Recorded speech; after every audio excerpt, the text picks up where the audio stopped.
వీధిలో ఒక తార వెలిసింది విలువైన కాంతులతో ఇలా త్రోవ చూపింది ఆకాశ వీధిలో ఒక తార వెలిసింది విలువైన కాంతులతో ఇలా త్రోవ చూపింది నిషేధి రాత్రిలో నిజ దేవుడు పుట్టాడని నిత్య రాజ్యము చేర్చుటకై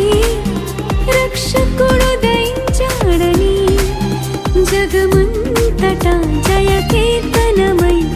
సాక్షిగా నిలిచింది